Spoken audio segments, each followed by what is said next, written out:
In this week's gospel, we hear this event called the Transfiguration, when Jesus' figure, his appearance, is transformed before the eyes of three of his apostles, Peter, James, and John. They go up this mountain, Mount Tabor, and Jesus just starts glowing white. And these two guys, Moses and Elijah, appear there representing the law and the prophets of the Old Testament.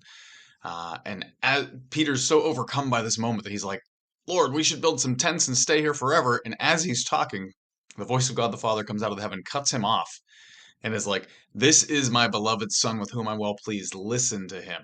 Echoing what this voice from heaven said during Jesus' own baptism, right? This is my beloved Son with whom I'm well pleased. And in this case, on Mount Tabor, the voice of God the Father adds, "Listen to him."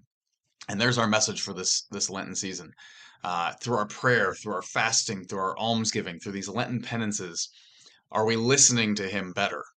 Are we still listening to ourselves? We always have that constant struggle to listen to myself rather than to God. Are we doing what this voice from heaven said, to listen to him? In large part, Jesus let these guys see this because of what they were about to see. They're about to witness. They're going to witness his passion and his death. And they'll always be able to recall this moment on the mountaintop when they saw him glow in divinity and these prophetic figures from the Old Testament appeared and the voice from heaven came down. They'll always be able to reflect on that. We even see that in the Bible itself.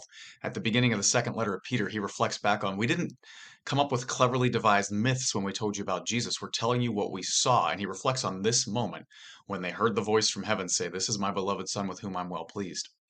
So in our own lives as well, as we're going through this Lenten season, or maybe through a longer Lenten season of difficulty in our lives, we can look back on those moments where God's glory has shone in our lives and remember He is who He says He is. He is good.